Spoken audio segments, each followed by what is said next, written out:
नमस्कार, मैं हूं कविता और आप देख रहे हैं बिगुल 24। इस समय मैं अंबिकापुर में हूं, वही अंबिकापुर जो इस समय चर्चा में इसलिए बना हुआ है। महामाया पहाड़ के ऊपर जो अतिक्रमण कह के गरीबों का घर जो तोड़ा गया है, वन भूमि पे जो उन्होंने कब्जा करके अपना घर बनाया था, उसको ठंड में तोड़ दिया गया था। उसके बाद से राजनीतिक यहाँ गलियारे थोड़े गर्म हो गए हैं, अलग अलग तरीके के बयान आ रहे हैं। बीजेपी से अगर आप सुनेंगे तो ऐसे बयान आए हैं जिनको सुनकर आप थोड़ा सा चौंक जाएंगे कि आखिर बिना किसी बूते के ऐसे बयान कैसे आ सकते हैं। मैं बात करूं तो वित्त मंत्री हैं ओपी चौधरी, ओम प्रकाश चौधरी है उनका पूरा नाम, और उनका ट्वीट आया था 2 दिन पहले। मैं उसके बारे में आज चर्चा करने वाली हूं। जो अंबिकापुर के जिला अध्यक्ष हैं कांग्रेस के, भले विपक्ष में है, राकेश गुप्ता जी से। और आज मैं आपसे जो सवाल पूछने वाली हूँ वो ओपी चौधरी 2 दिन पहले उन्होंने ट्वीट किया था महामाया पहाड़ को लेकर के। उनके ट्वीट में ये था कि अंबिकापुर के महामाया पहाड़ में चला बुलडोजर, हमारे छत्तीसगढ़ के माथे अर्थात सरगुजा के संभाग मुख्यालय अंबिकापुर के महामाया पहाड़ के सीने में बेखौफ अतिक्रमण होता रहा।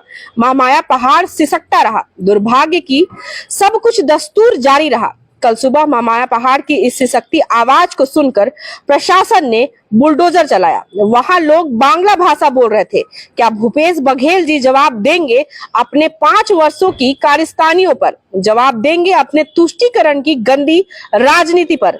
जवाब देंगे महामाया पहाड़ की सिसकती आवाज के सामने अपने बहरेपन पर? बिल्कुल, आपने एक एक लाइन उनके जो ट्वीट है उसको बोला, तो मैं जवाब इस पर देना चाहता हूँ कि बेखौफ कब्जा होता रहा है 2007 से 17 तक। तो सन 2007 से 17 तक जिनकी सरकार थी और जिनके अधीनस्थ स्टाफ थे, 40 से अधिक उस समय भी वन विभाग के कर्मी थे, राजस्व के लोग थे, तो वो लोग कहाँ थे और किस कारण से उस समय 2007 से 17 तक बेखौफ कब्जा होता रहा? अगर वो सवाल पूछ रहे हैं तो सही सवाल तो उनको रमन सिंह जी से पूछना चाहिए कि रमन सिंह जी उस समय कहाँ सो रहे थे 2007 से 17 तक कब्जा हुआ। पिछली सरकार में हमने जांच कराई और जांच में यह निकला कि 254 अवैध कब्जा है और 124 लोगों को नोटिस मिला था 2017-18 के बाद। तो हमारी मांग है कि महामाया पहाड़ को बचाने के लिए अंबिकापुर शहर के मुकुट है, मां महामाया का वो एक बहुत बड़ी हम लोगों की आस्था वाला जगह है।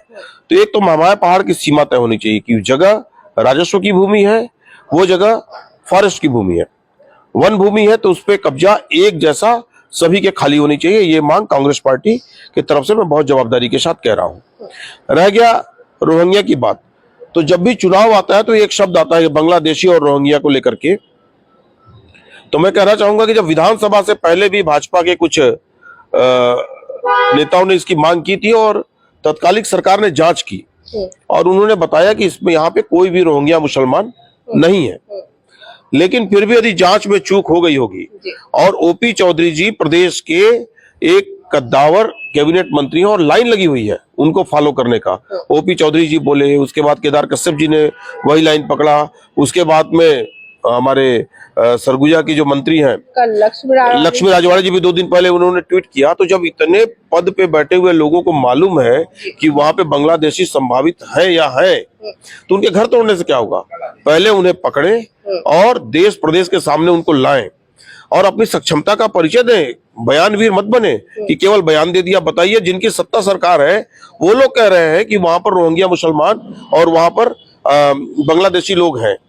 तो ये कहीं ना कहीं पे अपनी सक्षमता का परिचय देते हुए घोषणावीर न बन करके वो इस पे कार्रवाई करें। मैं मांग करता हूं पार्टी की तरफ से और अंबिकापुर नगर वासियों की तरफ से मांग करता हूं। और अगर नहीं है तो पीछे पीछे उनके जो नेता अंबिकापुर जिले के हैं, सरगुजा जिले के हैं, वो लोग शुरू कर दिए हैं उस पे अब लीपापोती करने का। नहीं, हमने तो वॉइस सुना, हमने तो एक वायरल वीडियो देखा। तो भैया, सरगुजिया में वो कहावत है, ठीक, कि परछाई देखने से भूत नहीं होता है। आप उसको जांच कराएं। कोई बोल दिया कौवा कान लेगा तो पहले कान को तो छूले भाई। तो इस तरीके के जो जवाबदारी पे बैठे हुए लोग हैं उनसे मेरा आग्रह है, यदि कोई रोहिंग्या है, यदि कोई बांग्लादेशी है, यदि कोई घुसपैठिया है, तो सरगुजा और अंबिकापुर के ऊपर जो दाग लग रही है उस दाग को क्लियर करें और उस पर त्वरित कार्रवाई करें, नहीं तो अपना श्वेत पत्र जारी करें कि वो चूक हुई है। बात अगर यहाँ पे जमीनी स्तर से सुनने की करें तो उन्होंने ऐसा सुना कि वीडियो में कुछ लोग बांग्ला में बात कर रहे थे, लेकिन आप तो वहां थे, आपको बकायदा फोर्स के साथ वहां से उठाया गया है, आप वहां रहे हैं, आपने क्या देखा? आप अपनी बात बताएंगे। हमने ये देखा कि वहाँ पर जो कार्रवाई हो रही है वो कहीं ना कहीं निष्पक्ष नहीं है जी। हमारी मांग है, मौके पे आप भी थे, कि जो मुकुट की शुरुआत जहाँ से है, मतलब जहाँ से महामाया पहाड़ दिखता है, तो जो कब्जा है सामने से, अगर गलत है उसकी जांच कर लें और सबको एक जैसा कार्रवाई करें। जो भूमिहीन लोग हैं उन्हें प्रधानमंत्री आवास या कोई व्यवस्थापन की व्यवस्था दें जिससे कि वो गरीब लोग रह सकें। आज बताइए, छोटे छोटे बच्चे, साल 2 साल के दूध मुहे बच्चे हैं, हमारी युवा बच्चियां हैं, बुजुर्ग लोग हैं, उनको कुछ लोगों के माध्यम से जो मदद मिल जा रही है तो कम से कम खा पी रहे हैं और टेंट के अंदर जीवन यापन कर रहे हैं। एक भी भारतवासी, छत्तीसगढ़ का निवासी अगर टेंट पे जीवन यापन कर रहा है बिना योजना के, किसी कारण से आप शासकीय कब्जा को खाली करा रहे हैं, खाली कराना चाहिए। वन भूमि और रिजर्व फॉरेस्ट को खाली बिल्कुल कराना चाहिए, लेकिन उन्हें वैकल्पिक व्यवस्था देनी चाहिए। इस विषय की मांग पे हम लोग वहां थे। मैं बता रहा हूँ कि पूरे टाइम में वहां था, जितने देर हमने खाली कराने के लिए एक इशारा पे सभी लोग घर खाली करना शुरू कर दिए। जब ये तय हो गया कि खाली कराएंगे, ये मन बना क्या है, सभी लोग हमारे आह्वान पे खाली करना भी शुरू कर दिए। लेकिन मैं कंफर्म हूँ कि वो कोई झारखंड के लोग थे, कोई बिहार के लोग हो सकते हैं, कोई अंबिकापुर के गरीब लोग हो सकते हैं, कोई हो सकता है कि बदिया चूहा का हो, श्रीगढ़ का हो, लेकिन कोई व्यक्ति देश से बाहर का नहीं था। इस बात का जितना मेरा IQ है, जहां तक मेरा जाता है वहां तक मैं देखा कि ऐसी बातें नहीं थी। ना तो किसी ने बंगला बोला भी नहीं है। हम तो वहां हल्ला सुन रहे थे, हम सब कुछ थे, हम भीड़ को भी रोकने और संभालने की कोशिश कर रहे थे। हम प्रशासनिक अधिकारियों के साथ यूनियन का काम कर रहे थे, दोनों को जोड़ के चल रहे थे।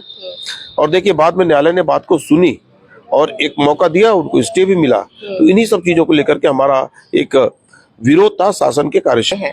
एक बात मैं आपको बता दूं कि एक बात बहुत चल रही है पूरे शहर में कि केवल एक वर्ग, एक समुदाय को टारगेट किए हैं। इनमें वो लोग भी टारगेट हो गए जो महावत हैं, हाथी पखना में, जो जीवन भर उनके परिजन हाथी बांधे, लेकिन जानकारी के अभाव में या किन्हीं कारणों से उनका पेपर नहीं बन पाया आज तक। वो लोग भी टारगेट में आ चुके हैं। तो कहीं ना कहीं शासन को ये देखना चाहिए कि वन अधिकार पत्र में अगर पात्र है तो सबसे पहले तो उनके वन अधिकार पत्र का जो आवेदन है उसका वो लोग कंप्लीट करें, या तो स्वीकार करें या अस्वीकार करें। या जिन लोगों के पास राजस्व भूमि पे जमीन मांगने का अधिकार है, तो हम तो बोल रहे हैं कि हम पास आप तय कर दें कि राजस्व भूमि कहाँ तक है और फॉरेस्ट लैंड कहाँ से शुरू है, उन पे करें। और एक बात और मैं कहना चाहूंगा आपके माध्यम से कि अन्य प्रयोजनों के लिए हम लोग 5 एकड़ 10 एकड़ जमीन जब दे सकते हैं तो गरीब लोगों को 1 डिसमिल 2 डिसमिल जमीन जो हम दिए हैं उन्हें खाली कराएं, महामाया पहाड़ को बिल्कुल कब्जा मुक्त कराएं। उसके लिए कांग्रेस पार्टी भी उसके में तैयार है, लेकिन एक पक्षी ना कार्रवाई करके समान कार्रवाई करें और जो भूमिहीन और गरीब लोग हैं उनको वैकल्पिक व्यवस्था देवें। बस इतनी की बात है। और अंबिकापुर की रोज इज्जत उछालने का प्रयास लोग न करें। अगर वहां पे रोहिंग्या हैं तो उसे पॉलिटिकल इशू ना बना करके उनके ऊपर कार्रवाई हेतु त्वरित कार्रवाई करें। इतनी बड़ी टीम है आपके पास, पूरा प्रशासन लगा हुआ है इसमें, तो जांच करके मैं कार्रवाई की मांग करता हूं कि यदि कोई रोहिंग्या तो वो करे, अदरवाइज हमें ये लगेगा कि अंबिकापुर के जो एक समरसता है उसको बिगाड़ने का प्रयास है। तोड़ने के बाद जब वहां के लोग खुले आसमान के नीचे सो रहे थे तब वहां बहुत सारे ऐसे सवाल आए जिसमें ये भी था कि जिला प्रशासन वहां पे खड़ा नहीं हुआ। और बाद में बातें ऐसी भी सुनने को मिली जिसमें ये बताया गया कि जिला प्रशासन के ऊपर शासन का दबाव था कि कोई भी वहां नहीं जाएगा। तो क्या ये बात आप तक भी पहुंची है? जिला प्रशासन तो वहां नहीं पहुंचा, लेकिन जिला प्रशासन के ऊपर शासन का नहीं, एक पार्टी का दबाव था। अच्छा। कि कोई नहीं जाएगा। तो हो सकता है कि उनके एजेंडा में ऐसा कोई बात हो। हम तो कहीं पे भी मानव सेवा का मौका लगेगा तो कांग्रेस पार्टी चूकने वाली नहीं है। और भारतीय हैं, वो सब गरीब लोग हैं, भारतीय हैं। कौन आज के डेट में जो गरीब नहीं है या आर्थिक रूप से संपन्न नहीं, वही तो टेंट में अपने बच्चों के साथ रात गुजारेगा। ये तो घर टूट गया तो होटल ले लेते, कहीं और चले जाते। तो उनके मदद के लिए यथासंभव कांग्रेस पार्टी के जो वरिष्ठ जन है वहां पर, वो सब लोग उस पे लगे हैं। सभी लोग साथ मिल करके हम लोग मानव सेवा में अपना प्रयास कर रहे हैं। जी।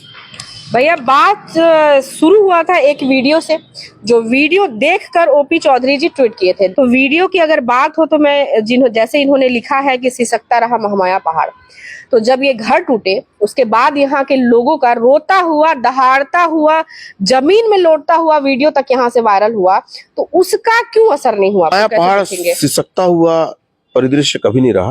महामाया पहाड़ अपने आप में बहुत बड़ी एक व्यक्तित्व के साथ में हम लोगों की बहुत बड़ी पहचान है।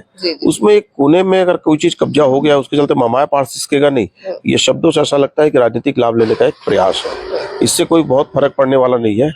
महामाया पहाड़ ये देख रहा था कि एकदम बहुत क्लियर, अंबिकापुर शहर देख रहा था कि ये कहीं ना कहीं जो कार्रवाई हो रही है वो एक पक्षीय हो रही है। अगर कार्रवाई सबके साथ होता है एक जैसा, तो मेरे को ऐसा लगता है कि अलग दिखता है कार्रवाई, महामाया पहाड़ का स्वरूप अलग दिखता। आचार संहिता लगने के कुछ घंटा पहले आप ये काम कर रहे हो और उसमें आप एक वर्ग विशेष को तकलीफ पहुंचा करके अन्य लोगों को पोलराइज करने का प्रयास करेंगे, तो ये सब लोग दिल से जुड़े हुए लोग रहते हैं एक दूसरे से। जाति धर्म से ऊपर भी मानवता भी कोई चीज होती है, तो सबका असर हम लोगों को शहर में रिएक्शन देखने को मिल रहा है। जो अध्यक्ष है यहाँ कांग्रेस के, उनसे बात करने इसलिए आई थी क्योंकि ये जो यहाँ पर टूटा है, ये सरगुजा है, सरगुजा का अंबिकापुर, और यहाँ पे ये कार्रवाई हुई है, ये वो लोग हैं जो वहां के लोगों के साथ उस जगह पे थे, डटे हुए थे, उनको संभाल रहे थे, देख रहे थे। तो क्या इन्होंने ऐसा देखा जैसे कि ओपी चौधरी जी ने ट्वीट किया था? तो आपको जवाब मिल गया है, नहीं, ऐसा कुछ भी नहीं था। और अगर मैं कब्जे की बात करूं तो अंबिकापुर का कौन सा ऐसा मोहल्ला नहीं है जहां कब्जा नहीं हुआ होगा। बहुत से ऐसे रईस और करोड़पति लोग हैं जो करोड़ों की सरकारी जमीन पर कब्जा जमाए बैठे हुए हैं। देखना चाहिए उनको, जो लालच में जमीन को कब्जा करके बैठे हैं। ये लोग जो 2 डिसमिल जमीन में अपना सर छुपा कर रह रहे थे, उनको ऐसे ठंड में बेघर कर देना, इंसानियत तो कहीं से नजर नहीं आती है। मैं कविता कुशवाहा, बिगुल 24 से।